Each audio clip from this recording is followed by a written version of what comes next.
what's up guys? Welcome to the first Let's Play that I'm really doing since I've kind of updated things on the channel. Today we're going to be playing The Legend of Zelda: The Missing Link. It's a ROM hack by Kaz, CDI Fails, and Zell.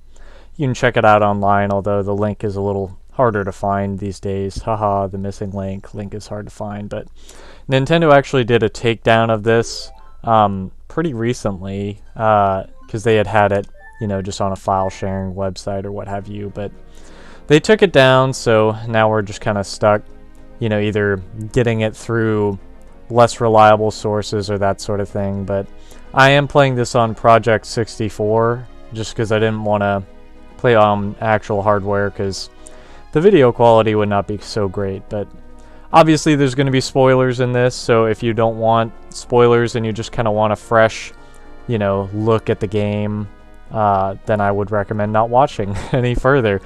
Also, this isn't going to be 100% run just because I don't feel like doing one of the heart pieces in particular that I'll show you when we get to that point. But yeah, it's just some of it heavily relies on bomb chews. I think maybe to its detriment. It's kind of difficult, but yeah, that's I don't really have much to add at this point. We'll just watch the cutscene roll. I really like the presentation also for this, just as a little aside. Like, I think it's a really cool idea to do like a retelling, I guess, of sorts of the story, so that's just a neat little addition.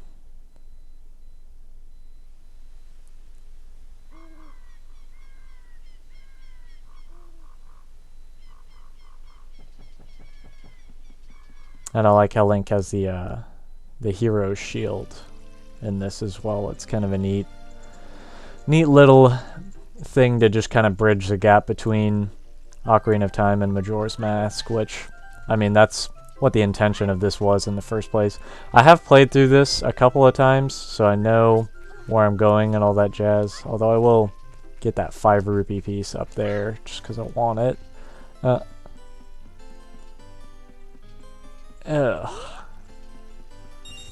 Got that. Let me see my songs. Okay, that's what we're doing.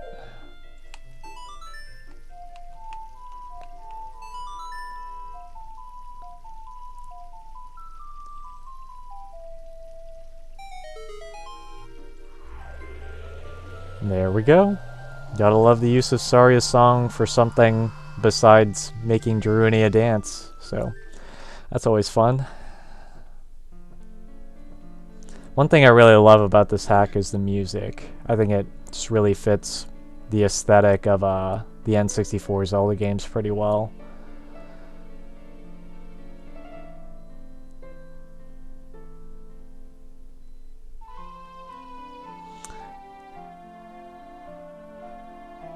God, that music is just so damn good. And I really like the idea of there being, a different big bad kind of in between Ocarina of Time and Majora's Mask. That's a neat concept. They kind of did stuff like that, not exactly in that time frame, but in the Ocarina of Time manga, they have different little, I guess, side stories that they do, where there's like an evil version of the Great Deku Tree in one of them, I believe. Yeah, I can't remember what the other one was, but now we have the soul-charged Kokiri sword, so we can shoot sword beams now, which is a really awesome addition and a little neat nod to the original, I guess, intended thing was to have sword beams in Ocarina of Time. And this is the part where I'm probably gonna die because I'm never very good at lining up stuff like this. Oh, okay, that worked well. Haha. All right. Now we're in the Deep Woods, which is, again, I just love the music in like all of these areas. Okay, I'm kind of figuring out my controls as I go since I'm using an Xbox controller to play an N64 game. So there we go. Got rid of that guy. Cool. Yeah, and one reason that I think playing on the emulator is a little easier than playing on actual hardware is on actual hardware it is like ridiculously dark. I'm not sure why that is exactly. Like you have to crank up the brightness on your TV. Also, if you'll notice there, he did the little flips when he goes over things. Oh, never mind. I was gonna show y'all, but yeah, he does those flips that he does in Majora's Mask. So that's a pretty cool addition, and I do like the I guess the texture. I'm not sure if they use that in Majora's Mask or anything else for the trees going around the deep woods. It looks really cool. But yeah, the on console it's just like ridiculously dark. And now that we're in this cave here, like originally, because they did patch it to their credit to make it a little easier to see, but like this part here really tripped me up because I couldn't see what was a hazard and what wasn't, basically. Hey, we got a Deku Nut. Those are gonna come in handy later. But yeah, it's just, and it doesn't help that it's like kind of a spiral and it's zoomed in maybe a little too close to Link, but I think that's more of a limit of the engine and the camera that they used, but such is life, you know, you can't really do much about that, but yeah. As you can tell, I don't really have to mess with actually figuring out the puzzles, because I've done this before, so... Oh. Gap's quite close. There we go. See, now we're gonna hit this guy. This little Deku scrub. Haha! We did it, yay!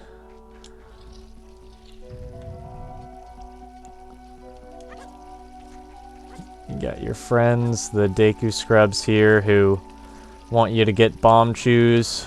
And they have some funny dialogue if you feel like talking to them, but... Also, a complete random, I guess, little aside, but the fact that they give you a key this early on is, like, way different than Ocarina of Time itself, because you don't actually get a small key in Ocarina of Time until... Well, I mean, unless you do one of the mini-games, the one in Hyrule Castle Town where you have to open the random chests. You don't actually get a key in, like, a dungeon until the Forest Temple, which I always was surprised, because I don't remember. I think I watched that in a video. I don't remember which one, but it was just a neat little tidbit that I never knew before. That's because, you know, it's such a ubiquitous thing to Zelda games and dungeons and stuff. That's oh, our sword's talking to us. Oh. And I like how they don't refer to her as Saria, even though it's very clearly Saria. They just say, oh yeah, the spirit inside the sword. Who could it be? Got some Redeads, everyone's favorite enemy.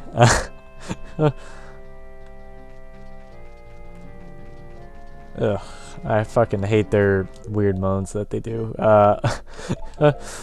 So what you're going to want to do is go in here first, although I will kind of take in the scenery a little bit here, just because it's really cool. God, it looks so great. Like, because the only times I've played this before were on an EverDrive on my N64, so seeing it in not 240p upscaled looks really nice, just playing it natively in a higher resolution. So yeah, just everything is like way cleaner. So if you have a rig or I don't know, anything that can really emulate N64, then I would recommend actually playing it just on an emulator. So and this part I have trouble with sometimes, but I got it that time. Cool. One thing I really like about this hack as well compared to some of the other ones that I've played before is that the difficulty isn't... Oh, I say that as I get hit immediately. The difficulty isn't as ridiculous as, like, I don't know, some of the other harder ROM hacks that maybe you've heard of before, like some of the Mario 64 ones that Kaz did. Yeah, this one I feel like the difficulty is pretty consistent, with the exception of there is a particularly difficult room in the dungeon at the end of the game. But now we're in the Monktown Sanctuary here, which is where the origin of the curse that's gone across Monktown that's turned everyone into re-deads is happening. So we have to figure out what's causing it. So that's neat, I guess. But oh yeah, I forgot about that. Gotta do this to get that torch on fire.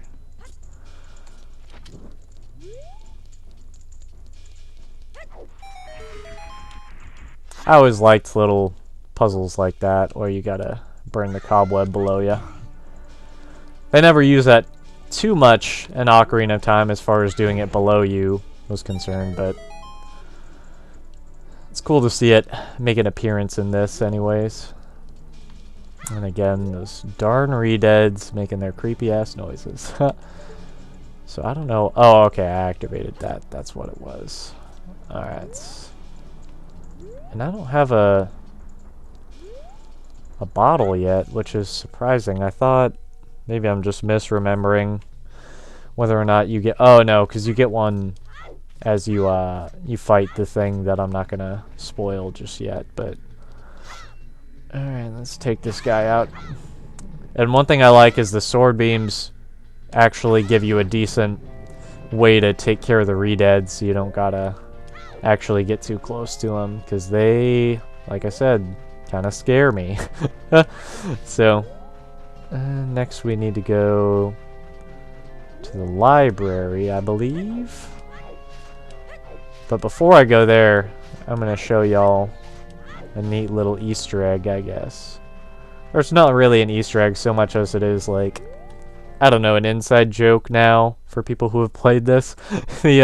Since everyone's cursed in the town, even the shopkeep has been turned into a re-dead, so it's just a neat little, I guess, attention to detail type thing, so it's cool to see stuff like that.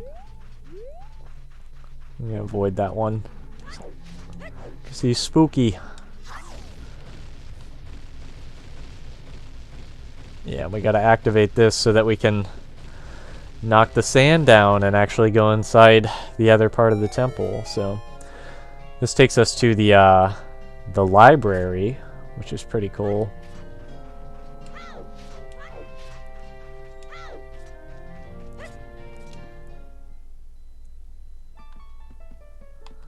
Ah, look at this. If you interact with these, there's like little tidbits of lore and stuff that they came up with, as well as stuff that's canon to Zelda, but I'm not going to read those because I've read them before. But if you're interested in, I guess, kind of fan theories and stuff like that, definitely check those out. But I am going to go through this little hole here, because that's where we're supposed to go. Let's see if we can get a cool little... Yeah, it's not that. I was gonna say it's gonna be like a really good scenic view, but it's not. It's not bad. You can see the sand waterfalls, which are pretty cool. But we're gonna go back to the sanctuary area, I guess. Get some treasure first. Nice, a Deku stick. Definitely didn't have one of those. Yeah, come on. I gotta line myself up. There we go. See, and now we can climb that ladder there. And they were nice enough to give you a way back across without having to backtrack, so that's always good.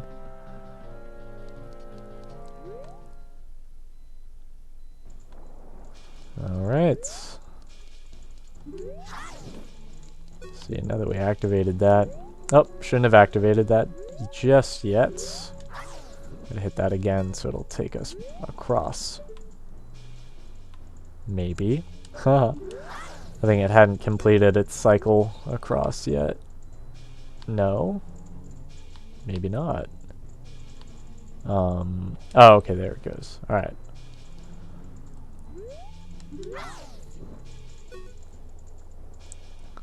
Yeah, as you can see down there, the Gerudo were up to their usual shenanigans of stealing treasure, I guess. And so that's kind of what caused the curse here that turned everyone into re-deads, so that's pretty cool. And here we have a mini-boss, which I think is really awesome, because you don't really fight P-Hats in the original game. You just kind of can encounter them in the field, but yeah,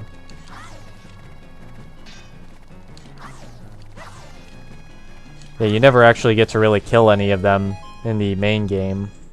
First time I did that, I had a lot of trouble, so I'm glad I was able to do that without dying, because that would have been kind of embarrassing. But got our first cool item, you know, besides sticks and nuts.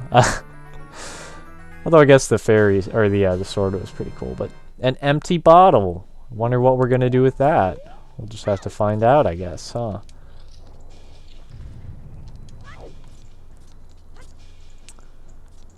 See, because we want to get in that chest in there.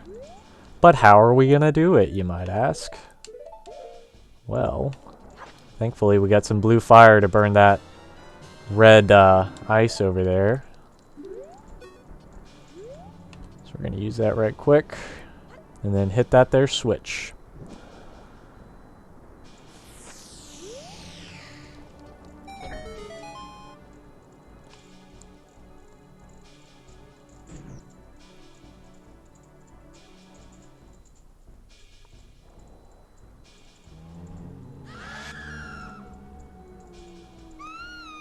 See, and they're just as scared of re-deads as I am, so that's good.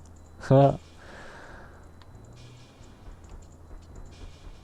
gonna get that first.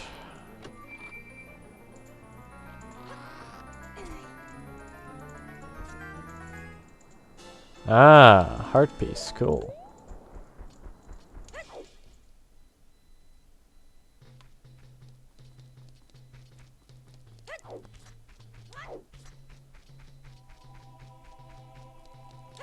See, and now everyone's cured. So you're back to being human, and I really like the new models that they created for people. You know, just for these monk characters, I guess. Just a neat little addition, you know, because anything to make it feel like the world is, I guess, bigger is really welcome. At least in my opinion, anyways. It's just a neat little touch. Now, if I recall, there's a piece of heart in here. But we gotta take care of these. Ah, shoot. One downside to this hack, in my opinion, is that the you don't have any, I guess, ranged weapons. Because you can only use the sword beam for anything directly in front of you. You can't hit a flying enemy, for example. So you're just kind of stuck, you know, especially with the keys, which they use in the dungeon as well. And then the downside is that you turn them into fire keys if you hit them with the oh, come on. Come on. Come on down here. So you're just kind of stuck until the AI notices you.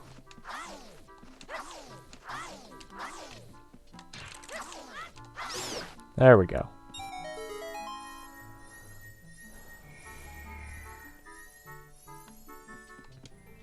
Alright, let's see what we got.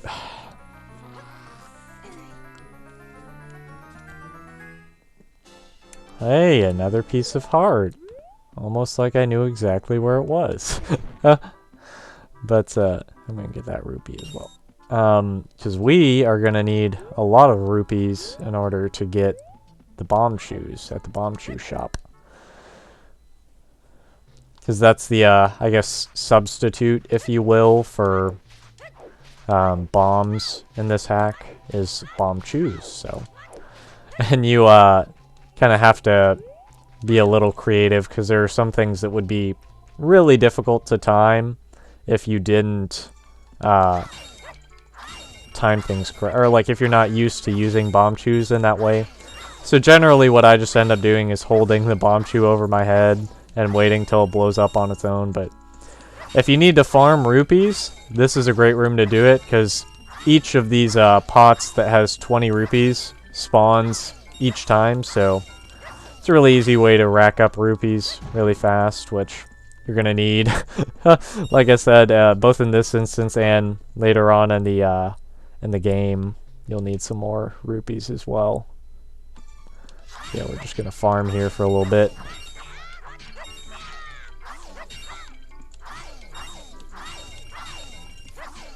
And I forget if 199 was the cap.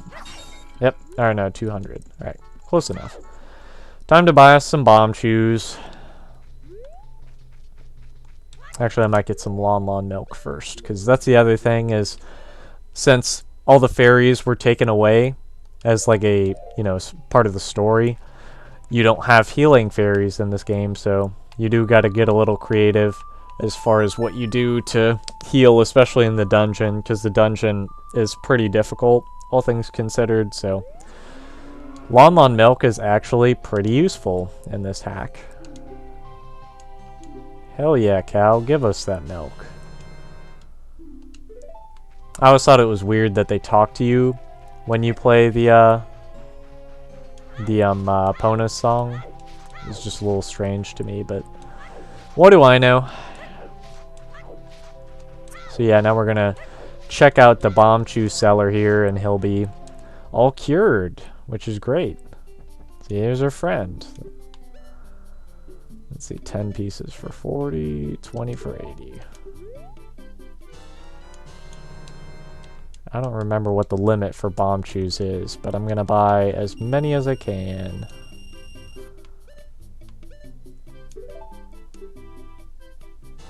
Yay, bomb chews. And now we can get another piece of heart. So you can watch the limit for bomb chews be like 15 or something. And I just wasted my money. Oh no, it's 20. Okay, cool. So I don't feel like I completely wasted my time. Yeah, so now we're going to get another piece of heart as well as some more rupees, so we can just have those for later, because we got to have our little rainy day fund, I guess, if that's what you want to call it.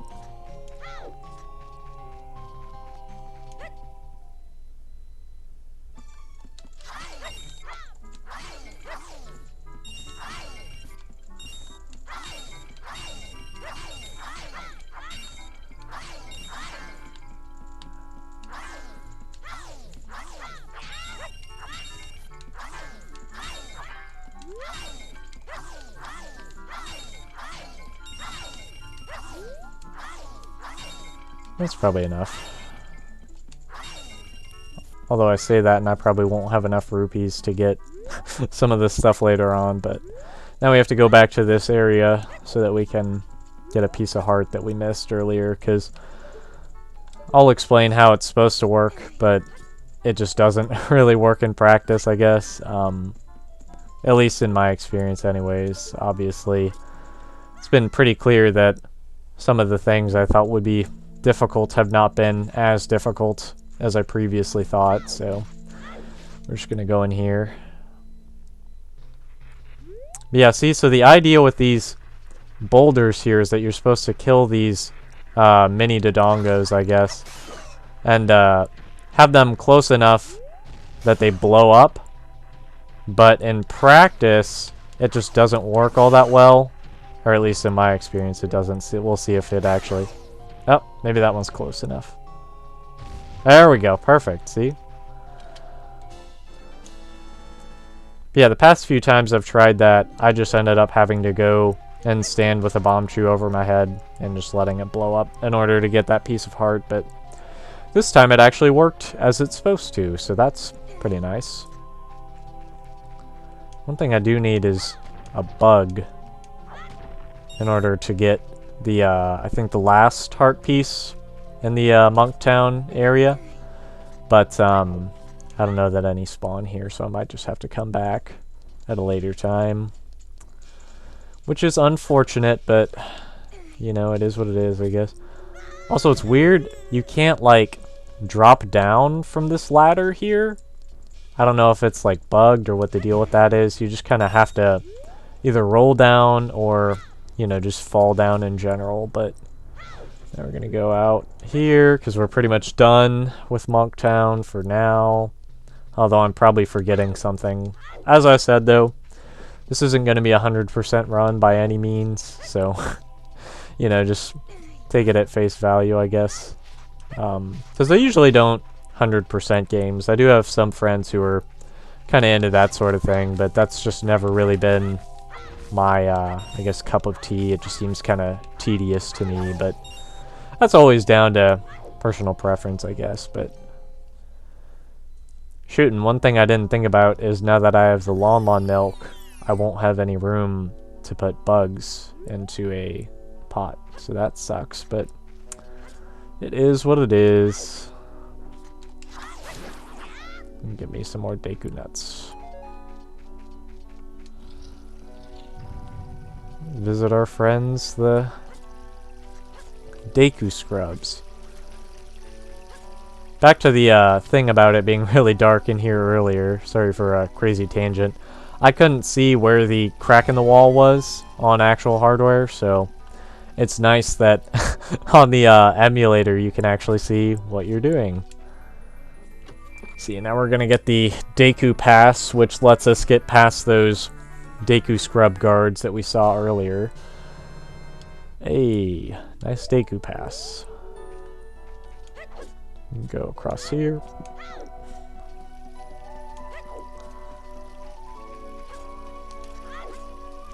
See, there's his little cool flips that he does. You gotta love it.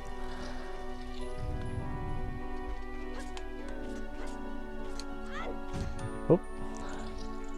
I could have taken the shortcut to get back up, but oh well.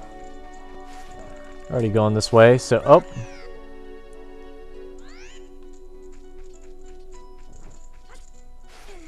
Let's see. I'm gonna have to angle that a bit better. There we go. That's better.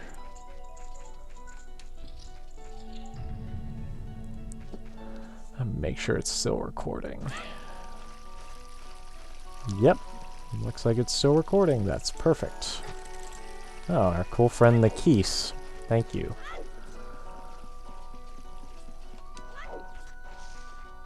Yeah, this is my first time doing anything with OBS, really, so kind of just trying to make sure that things are going as they should. Yeah, and see our friend, not Anju, because I don't think it's Anju in Ocarina of Time. In fact, I don't think she's named at all in Ocarina of Time, but she couldn't get past there because the Deku wouldn't let her pass. Hey, double sun, that's cool. Yeah, there's a couple of, like, I guess graphical bugs, but that's more down to the emulator, because on actual hardware, those didn't obviously, you know, be multiple. Alright, let's see what's down here. I don't remember if it's a heart piece or what, but we'll find out. Kind of hope it's another bottle, honestly. Hey, perfect.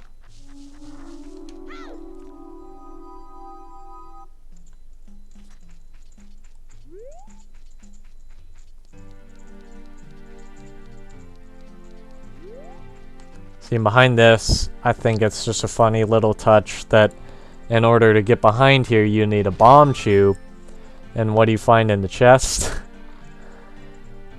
More bomb chews.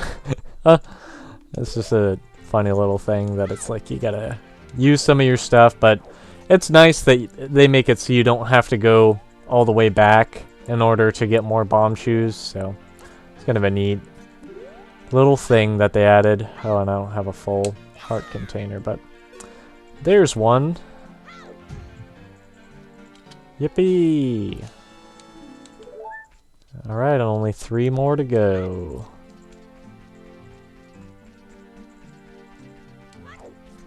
And again, like I've said, just the music in this is really good. Like, it really fits the overall aesthetic, I guess, that you would expect to see in a Zelda game. But right here, this is the heart piece I will not be doing.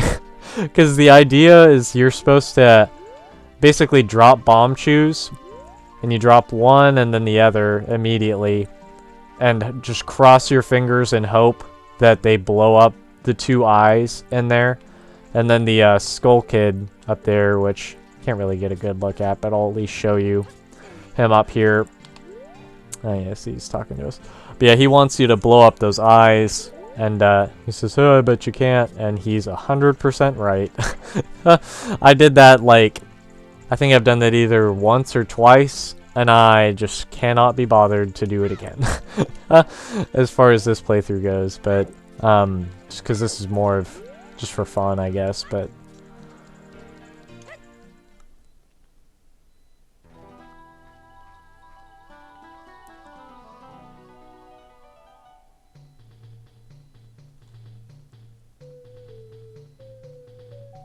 and I really like this cutscene, so I'm just gonna let it play in its entirety while y'all watch.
Yeah, that's my favorite cutscene in the hack. I don't know, I just really like the, just the general sense of, like, you know, I don't know, there's always been theories that, like, the sages were, I guess, meant to perish, you know, type of deal, but, just getting more time with characters that, you know, you've kind of grown to care about, as weird as that sounds, over the years, just having more time with them is just a really neat thing. So because I mean, I'm only 25, so I didn't play Ocarina of Time when I was really old enough to, I guess, know what was going on, because we had a GameCube and we got the Zelda Collector's Edition, so I was, like, really young when I played it the first time. I didn't beat it until, geez, I don't know when, but, like, it took a really long time for me to get to the point where I was, I guess, old enough to really understand what I needed to do to beat it. So, but, you know, regardless of that, like, I would spend just a ton of time redoing the first dungeon, the Great Deku Tree, just because I was too afraid to go any further, or I didn't know what to do, type of deal. So characters like Saria, you know, all those people who are just in the early game, I'm quite fond of, I guess you could say. So yeah, sorry for that tangent. No, I don't need Deku sticks. And one of these, they sell something useful, but I don't remember which one, nor do I think I have enough Deku nuts to get the item from the bean salesman there. Let's see. But on the bright side, they took that into account, And they have a little Deku guard here who has a little garden of Deku Babas that you can fight, so that way you can get a whole bunch of Deku nuts really fast. So, and I do really like that if you hit it with the sword beam, well, I thought it was a one-hit kill, but it's not, I guess. But oh, that time it was. Yeah, I don't know. As was that time, so I guess when you hit them so they go up straight like that, it doesn't count as a one-hit KO or something like that, but let's see if we have enough Deku Nuts now to buy. Ah, we do. Alright, cool.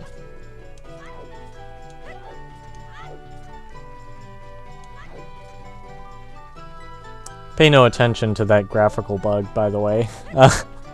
Because on console that wasn't there, so just a consequence of using an emulator. But here we got the Bean Salesman, the rarity shop as he calls himself in this. Yeah, he wants to eat some Deku Nuts. That's what's in his bag there. So as you can see, whenever you use Deku Nuts and it stuns an enemy, kind of gives them that blue texture. So it's just a neat little touch that when he eats the nuts, he is basically stunning himself. So we're going to give him 20 Deku Nuts, and we get the bunny hood, which, as you're about to see, is fucking ridiculously crazy in this, even compared to Majora's Mask, which it's pretty good in Majora's Mask, just in terms of making things more convenient, but in this, you fucking shoot off like a rocket. Like, look at this. This is just nuts.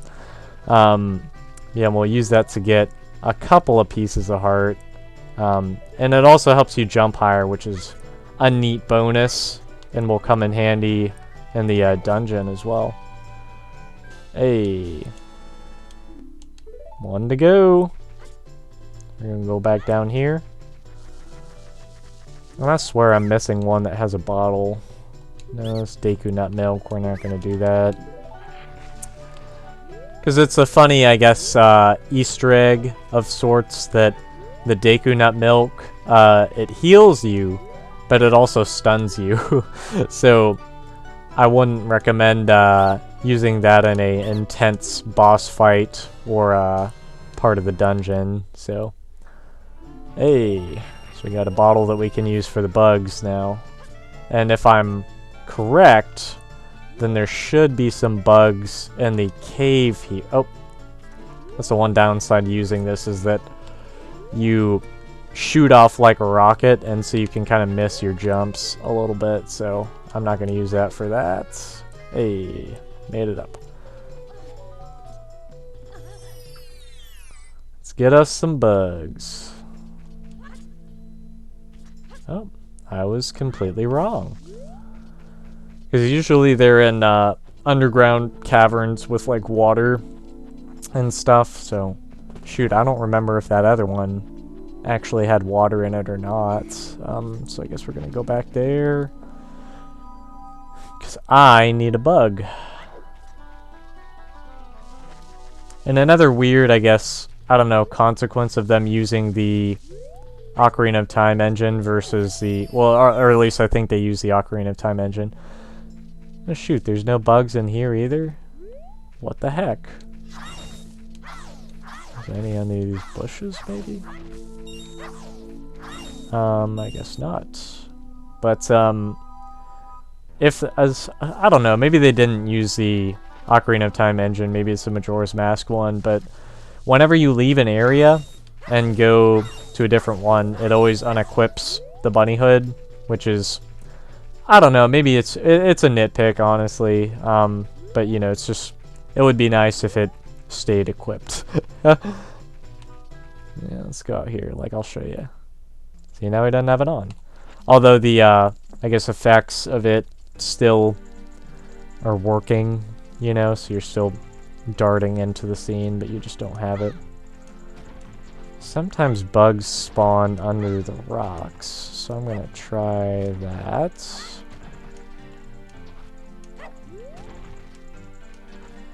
No such luck. Huh. I'm gonna go back to that starter area I mean, we gotta go in this direction anyways in order to get a heart piece that's back in Kokiri Forest, so... No bugs, for real? What the heck?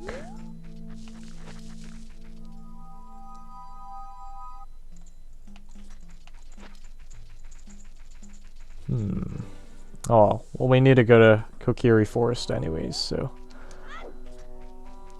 I probably don't even need to get the other heart containers, because I don't think I'll have enough to get another heart piece regardless. Because I'm not doing a 100% run.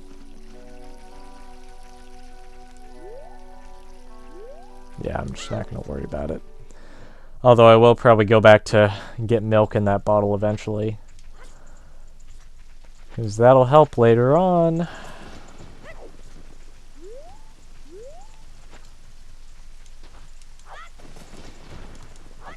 Any bugs? No bugs. Not a single bug. Yeah, in one of these houses, there's a heart piece that you need the... In fact, I did the right one.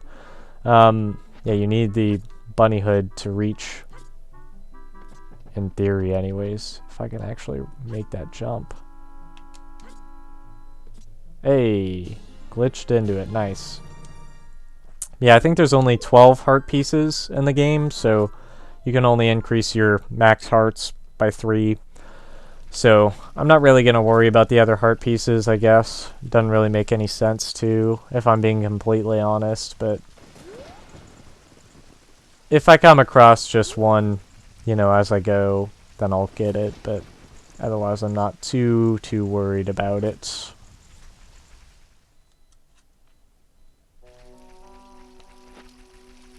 See, and now we need to go to the... Lon Lon Ranch, I guess, equivalent in this game.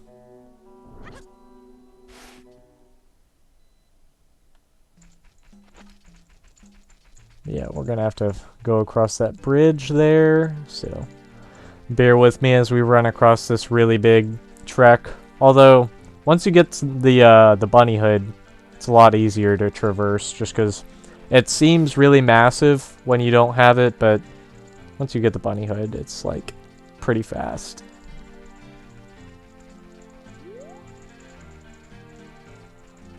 One thing I don't really know is why there's this pond here. I guess if you needed a fish for something, but I don't think you actually need a fish in the entire game, so that's always good.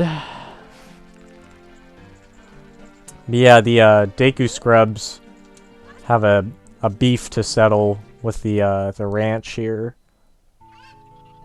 So they destroyed their bridge, and that's why you need the bunny hood to get across. But yeah, this is Cluck Cluck Ranch. It's a pretty nice place, as you can tell.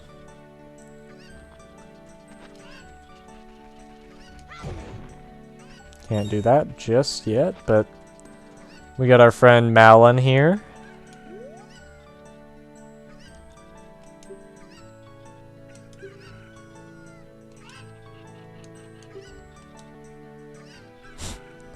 And I always found it funny that they were like, oh yeah, we're gonna have you race a horse. That'll definitely be a fair challenge. Assuming you don't have the bunny hood, that is. But, geez, Epona's a lot faster than I remember. But, you just gotta be careful, because if Epona hits you, she knocks you on your ass. She does not, fuck around. Yeah, and you got your friends, the Tektites, who only appear during this race in this hack, and never again.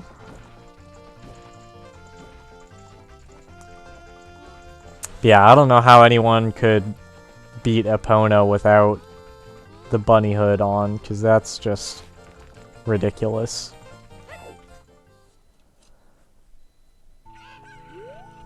Yay, we did it!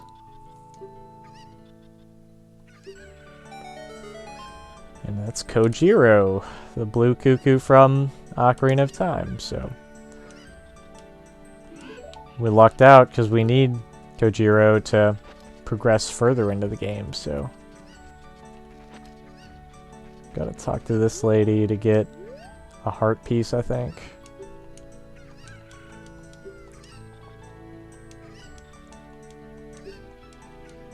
Yeah, you gotta give the birth certificate for the cuckoos to not Anju.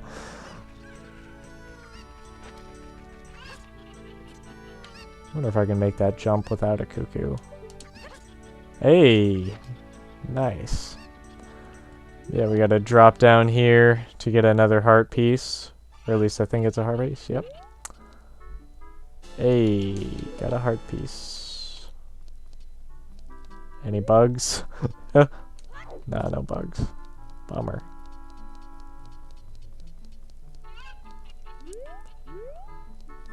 Oh.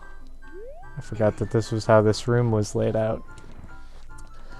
Yeah, it's kind of a neat, I guess, homage, if you will, to Lon Lon Ranch and the heart piece that's hidden behind blocks that you have to move there. Only in this case, you have to go through the roof in order to get it. I'm trying to think if I need to go back to Kokiri Forest for anything. I don't think I do. I do wish that Kojiro was a little bit further away from Malin, because Link just really wants to talk to Malin. Oh, there's a chest up there. I forget what's in it. Probably bomb chews or something.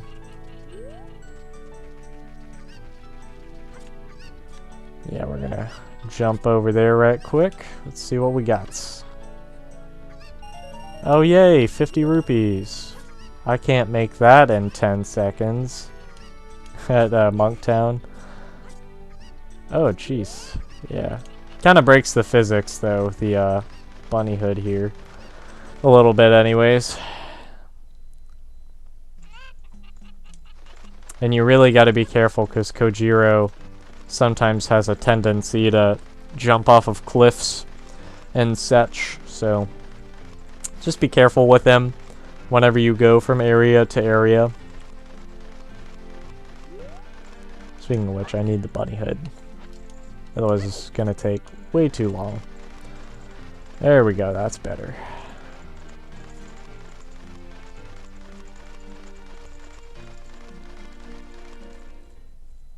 With any luck, I won't need more than one thing of Lon Lon milk, by the way. Because that would not be a pleasant way to go if you were... What's in that one? I can't drop Kojiro, so... I don't know. Whatever's in that one's probably not that interesting. Although I say that and it could be... I don't know. I don't think there's... Yeah, there's only 2 bottles in this game, so... I don't know what it could be that's all that interesting, so... We are just gonna keep going and head to the dungeon. Alright, leap of faith. We made it. Thanks, Kojiro. I don't need you anymore. Yeah, now we're just gonna make our way across here.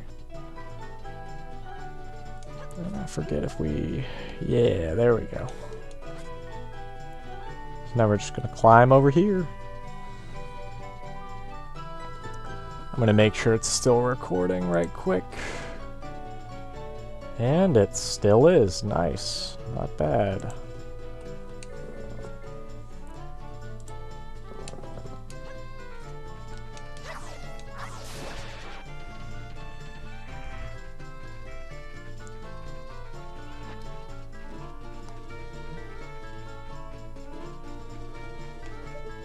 I really like the, I don't know, the idea that maybe that's either the Deku trees, like, carcass, if you will, or like a different Deku tree type thing. Yeah, this is where the difficulty kind of picks up. The puzzles are a little more difficult than your average first dungeon puzzle in a Zelda game type of deal, so... And there were some things, like in this room, for example, that I had absolutely no idea what I needed to do, because it just kind of goes to this weird position. But what you're supposed to do is drop a bomb chew down in a specific direction once you're in this little alcove, I guess.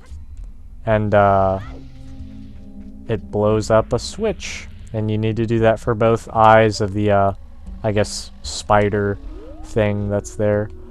But I don't know, they just don't do the best job of conveying that.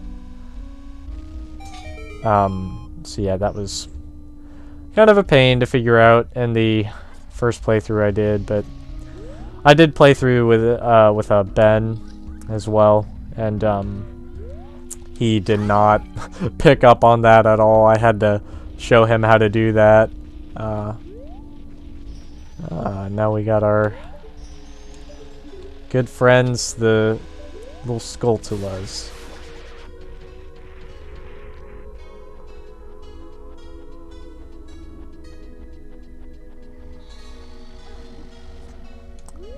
But yeah, how you get small keys in this dungeon is you talk to these basically cursed people who the villain of this game, the fairy capturer, has kind of experimented on in order to perfect his little ritual, I guess. So definitely a neat use for the cursed family character models from Ocarina of Time. A neat little addition, if you will. Excuse me. And I don't know if I should immediately use that key or not, because I know I will need to raise and lower the height of some things later on, but I don't know if that's actually necessary this early on. In fact, you know what? I'm gonna see if there's a chest here, and if there's not, I'm just gonna go back. Yeah, there's nothing there but 20 rupees, so not worth. Yeah, I really like how they incorporate the bunny hood into the jumps that you have to do in this dungeon, because you would not be able to go that far without them.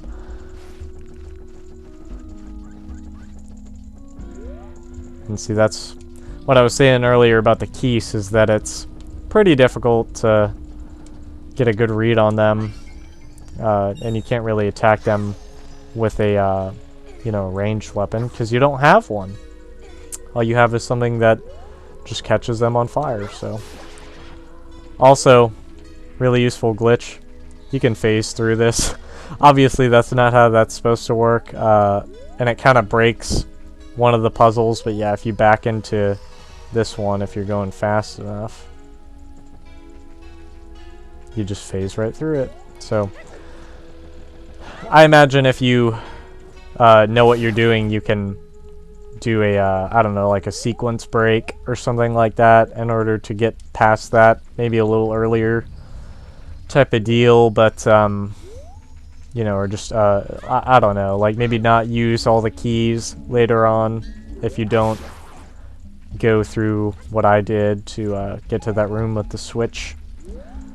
Here's one of our other cursed friends.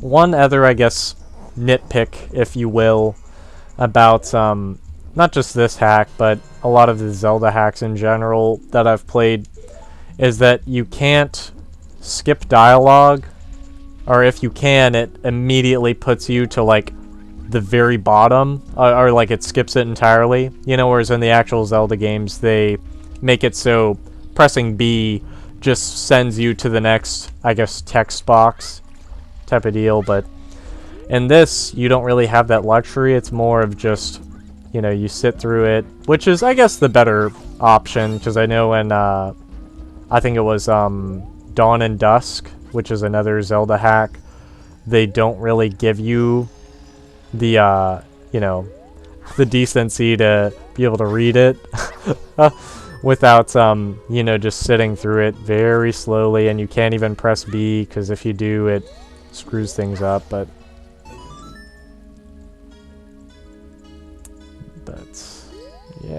let's see. I think we can do one more key here.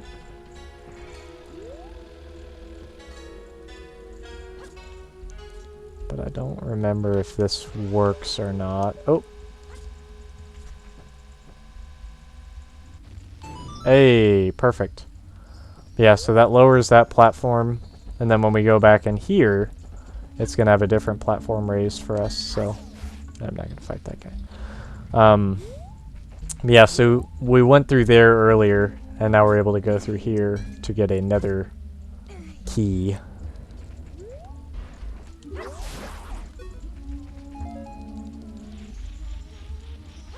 And as I've said before, the music is just really good here. Really like it.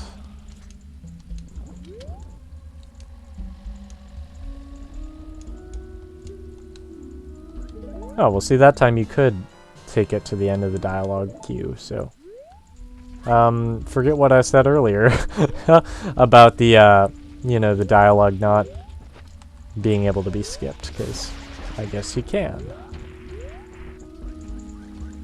Come on, Link. Climb up it. Oh, that took both of them out. Cool.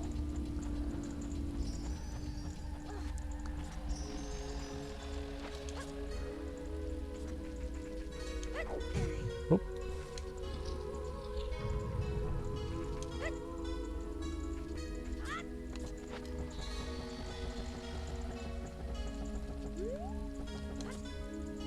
Oh.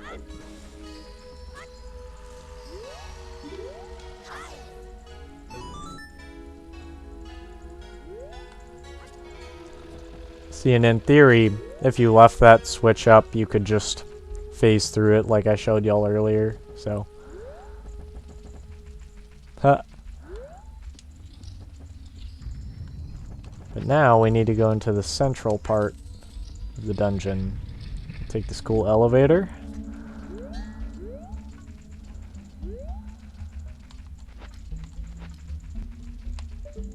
I'm gonna kind of look around here. That's cool. And I do like the unique texture that they did for the doors as well. Kind of tying into that theme of the fairy capture type of deal, so. Oh! Ooh, oh my. There we go. That took care of that guy. That's the door we went through, so let's go through this one.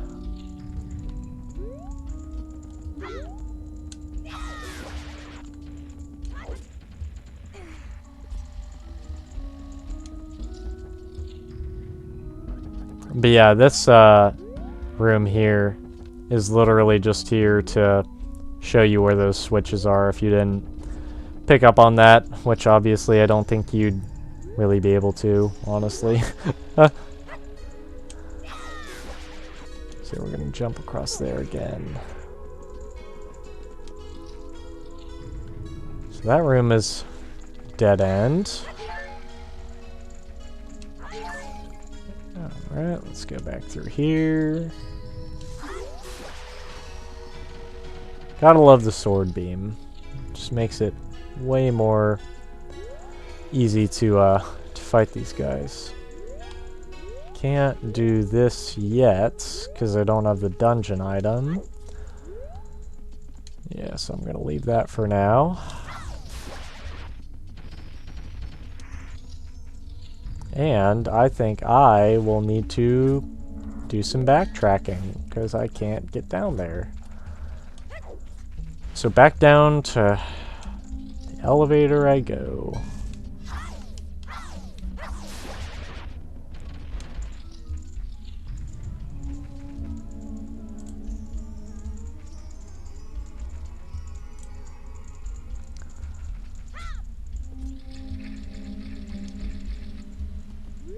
I always thought elevators in the dungeons was really cool as well. So let's see, which one was it? Not that way, because that's the exit. We're going to use the actual switch room. as opposed to the janky way that I told you all about. Alright, over we go. Oh, yikes. I will say though, and I don't know if this is their decision or if this is how Ocarina of Time was as well, I don't quite remember. But to their credit, they don't do fall damage, at least the first couple times you fall down pits. So that's a nice little, I guess, gesture. Because there is quite a bit of platforming in this one, although not as much as the Dawn and Dusk ROM hack, because that one kind of goes crazy with some of the puzzles that you got to do as far as you know, just timing jumps and stuff like that. It's pretty tricky. So if you're looking for, I guess, more of a challenging sort of you know, ROM hack experience, then maybe check that one out. But like I said earlier, I think that this one is a better balance in terms of, you know, difficulty. It doesn't really crank up until one of the later rooms that'll show you, but even then, as long as you just kind of stay on your toes, you'll probably be fine. But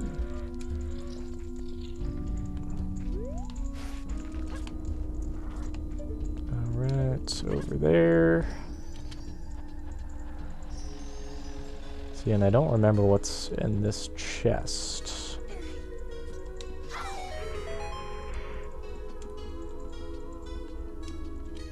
Probably bomb chews. Yep. Because they love them some bomb chews. That's for sure.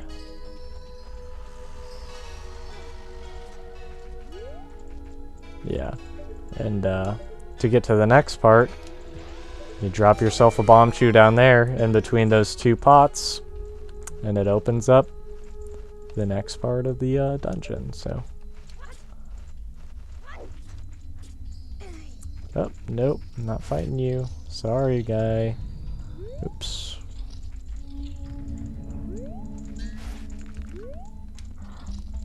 Nope, why do I keep doing that? There we go, perfect. That's better.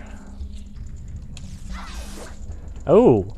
Whoa! Okay, I thought I was shooting a sword beam at it. I guess not.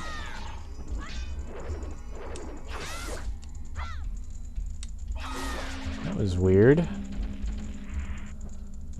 No hearts. Excellent.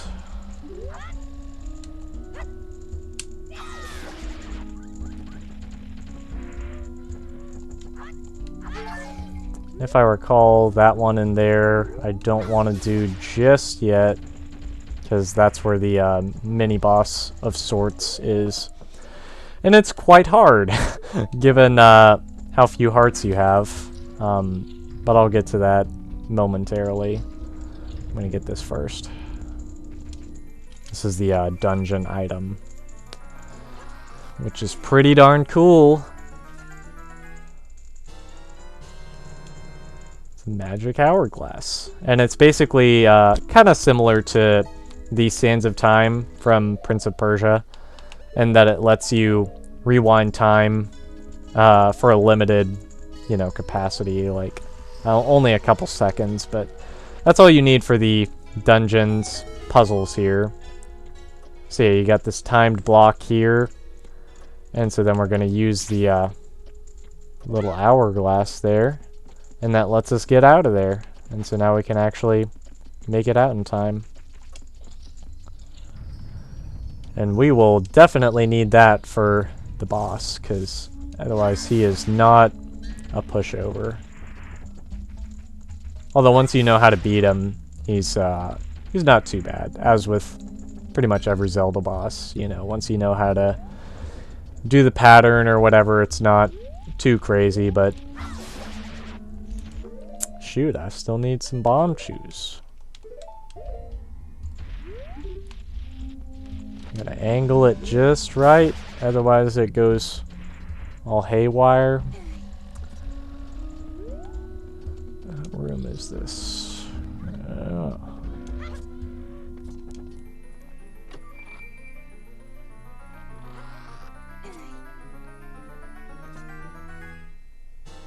Hey, map, nice. And one thing I really like about this dungeon, just that it has in common with, I guess, a lot of the N64 Zelda games, is that you can kind of see different, I guess, floors or levels of the dungeon kind of as you go.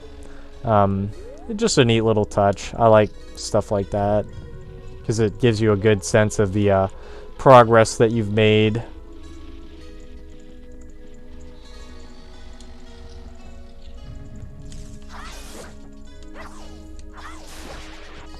Alright, time to fight the mini-boss, which I'm not looking forward to. Oh god, this is gonna be difficult. Alright.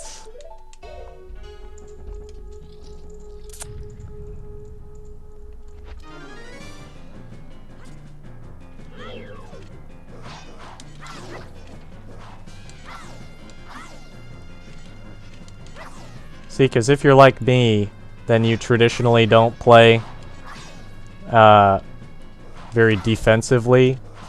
And by the time you fight Astolfo as an adult, you don't really need to worry about it, because by then you have enough hearts that you can just kind of wing it, I guess, if you will. But with this, you kind of got to be a little more conservative, because you don't want to lose your sword beam, because that's the only way you can attack it from a range.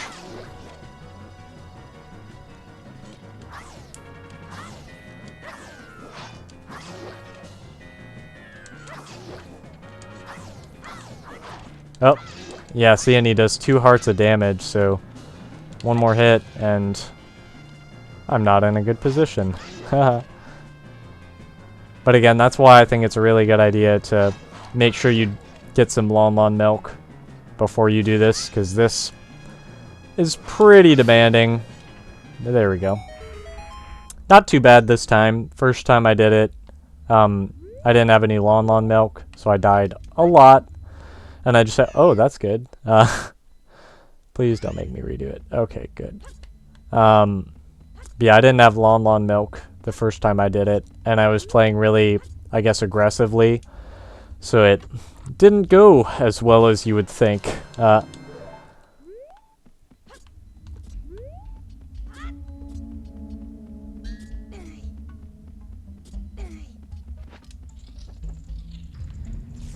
we're gonna...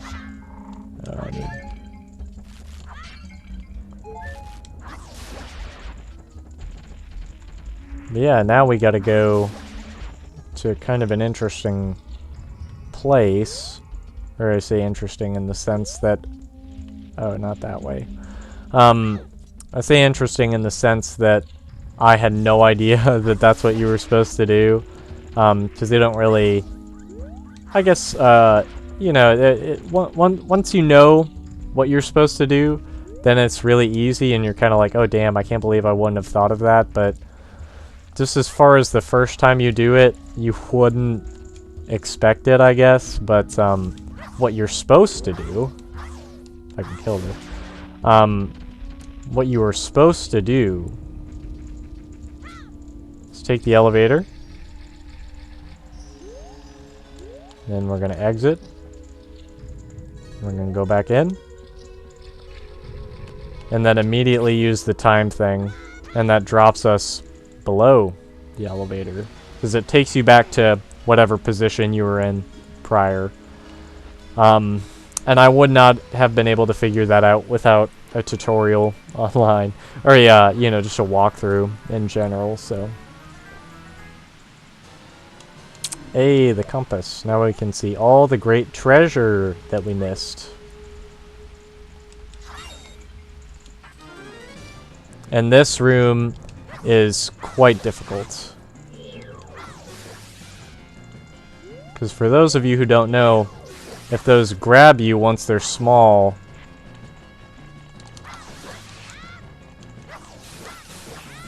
yeah, if they grab you when they're small...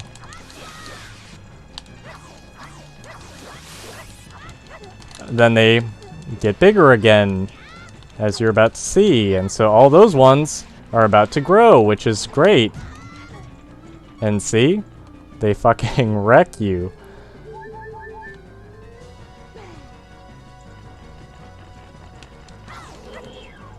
Oh, great. Thank you. I appreciate that.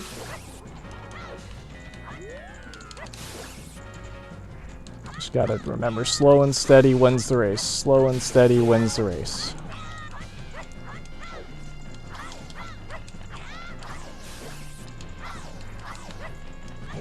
Oh no! Oh no, no, no, no, no. No, no, no, no. We don't want that. Do not want that.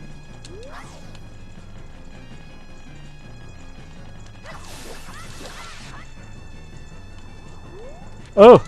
Oh, that scared the shit out of me, dude. Oh my god.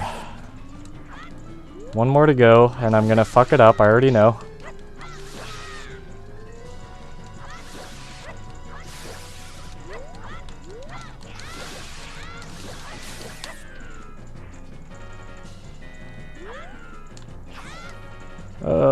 I need a heart, I need a heart. I need an adult. Oh my god, this scares the shit out of me. One more to go, one more to go. Where? Hey! That's right. God damn. Ugh.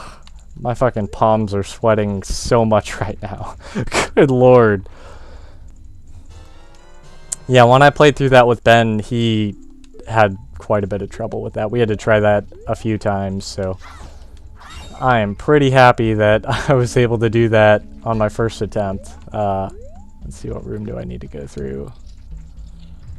I think I have to do this one in order to get the last key that I need.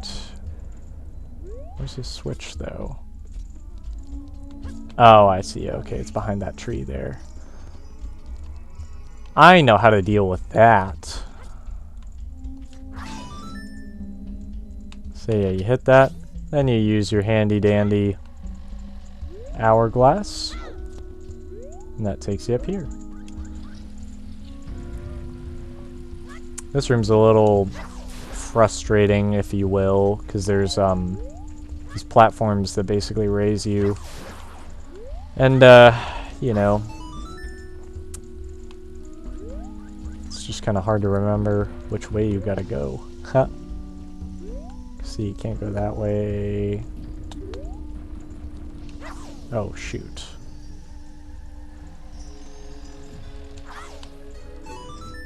Alright, perfect. That worked. Just as I planned.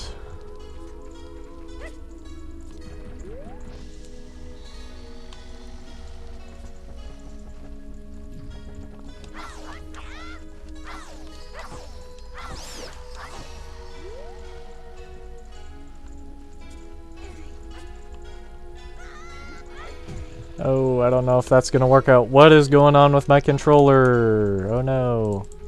I'm not doing that. What in tarnation is happening? Well, I'm gonna remove the batteries, because that's not supposed to happen. Sorry about that, y'all. The joys of wireless controllers on PC. And now I get to redo that. That's great.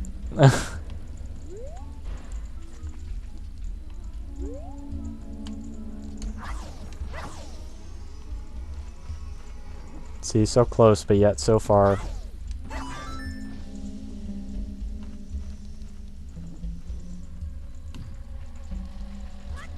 Hopefully it won't do that again, because that wasn't fun.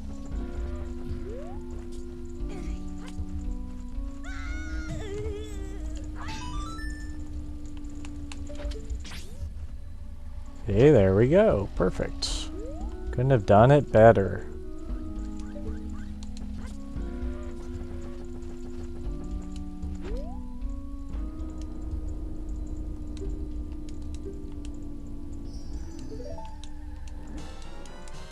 See, and of course I can't use my sword because then it'll... Oh, I thought it would have hit the little dude there, but I guess not. Oh, didn't mean to do that. Oh well. Let's try to press up. And now we can get that chest that's in there, which has, I don't know what, a key maybe? No, rupees, which are definitely useful at this part of the game. I guess if you wanted to backtrack and do some other stuff, you could, but at this point, I don't really see why you would need to, but that's just me. Excuse me.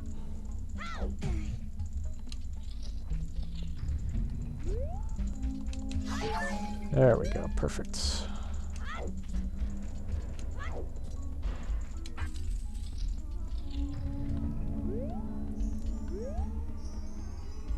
Music so spooky.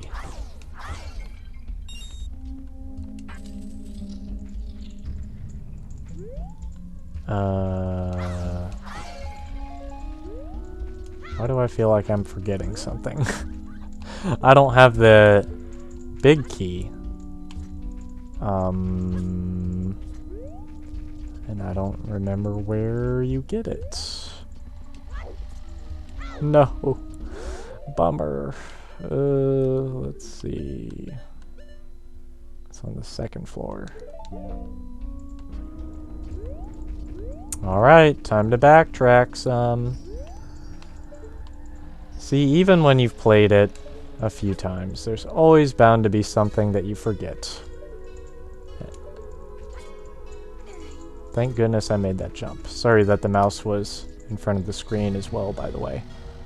I'm going to make sure that it's still recording, and it still is. Perfect.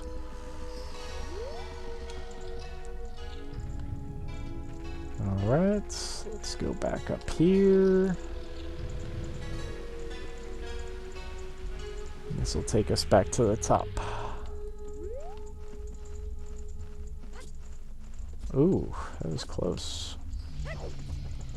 Gonna take us the elevator. Sorry, Keith, I just don't really care right now. Alright, where's that key? The room to the left. Okay.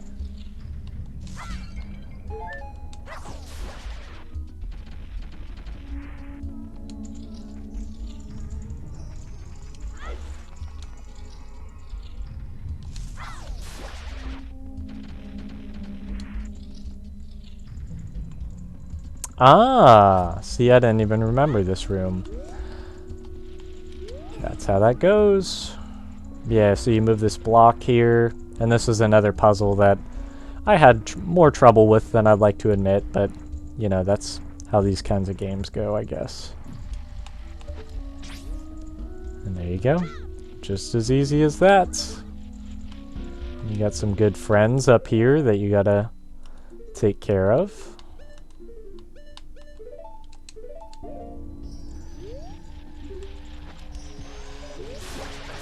Oh.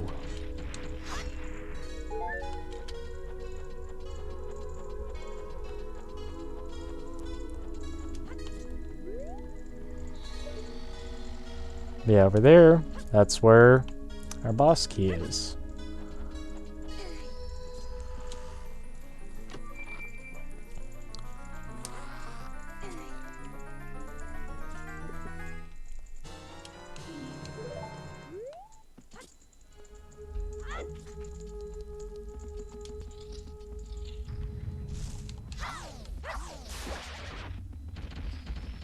All right, now we're back on track.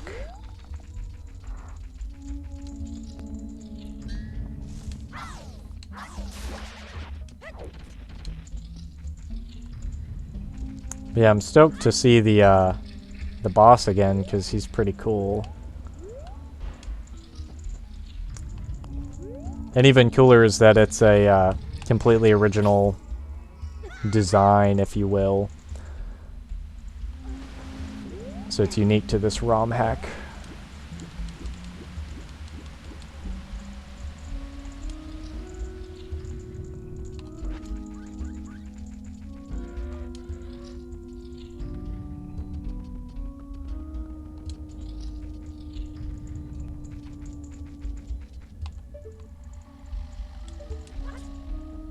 All right.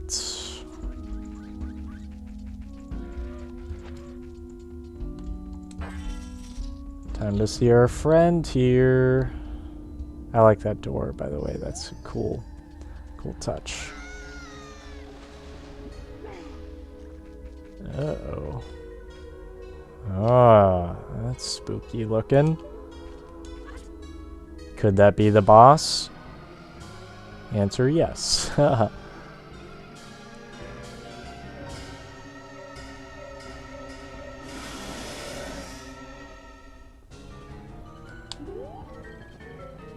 Yeah, one, I guess, word of caution, if you will, is, don't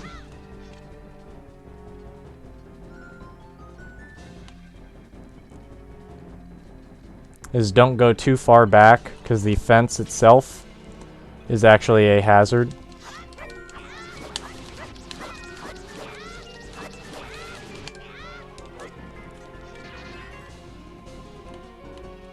Yeah, as I said earlier, generally speaking, I don't play Zelda games very defensively, and that's something that you really need to do in this boss fight, just because otherwise you won't be able to hit him on his butt.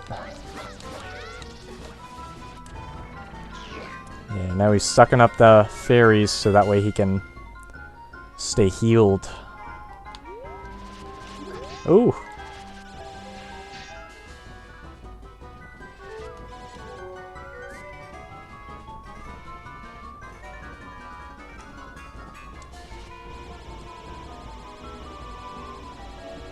Really like Saria's song kind of mixed into the boss fight here.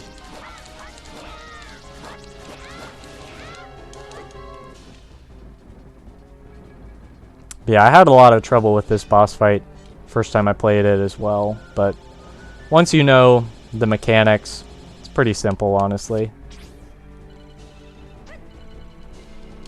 Oh! Nice.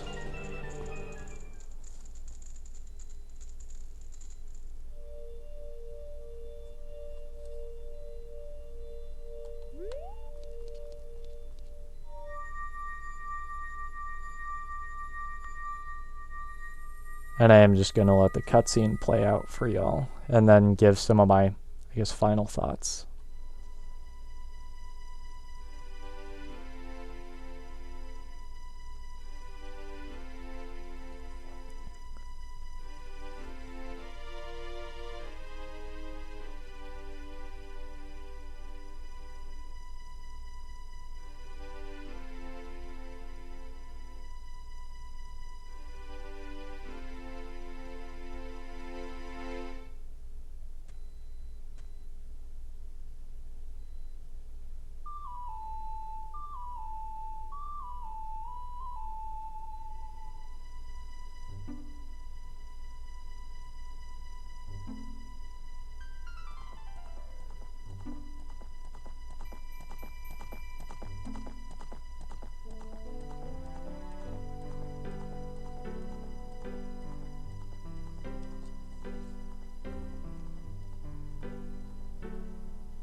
So yeah, that's Legend of Zelda: The Missing Link. Probably one of, if not the best ROM hacks I've ever played, certainly. Although I haven't played too many, all things considered. But it perfectly, follows, I guess, the typical flow you would have in a Zelda game as far as difficulty.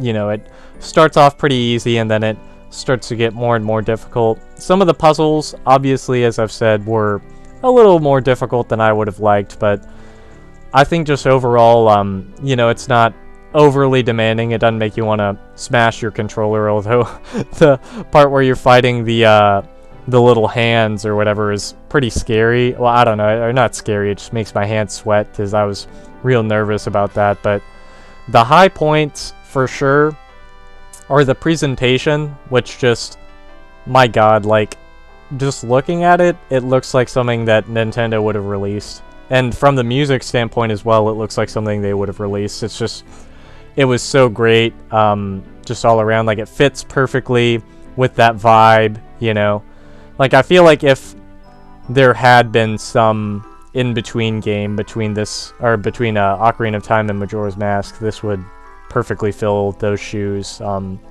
yeah, highest praise that I can give, you know, which, you know, some random YouTuber, not really sure what that praise is worth, but, you know, it's just, it just brings a smile to my face to be able to play a new Zelda game, I guess.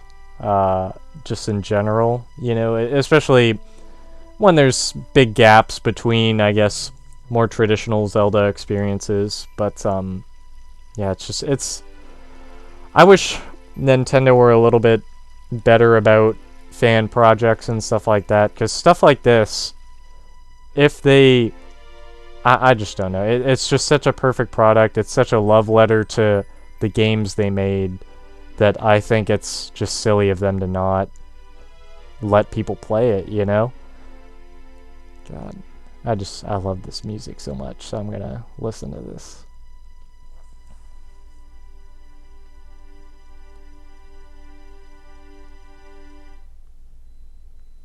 Yeah, and then in typical N64 Zelda game fashion, it just hangs out there until you reset the console, or you know, just power it off and take the cartridge out.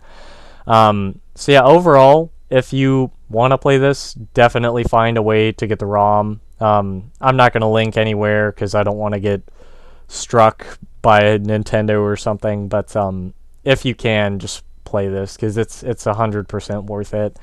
The craftsmanship that went into creating something like this for the N64, and it runs on original hardware too, which is just insane to me that someone could even figure something like that out. You know, in modern times with, you know, not the same development hardware that they had when they made the original N64 Zelda games. It's mind-blowing to me. So shout out to all the people who worked on this. Thank you guys so much for doing this. It just, every time I've played it, it just puts a huge smile on my face, and I'm super stoked to see whatever they do in the future. So anyways, guys, thanks for watching. I might do some of these, I guess, let's play or playthrough type things in the future. Let me know if I got a little too rambly, because I know I kind of did that a lot throughout it, but this is my first time really doing something like this just on my own. So anyways, guys, thanks for watching. See you next time.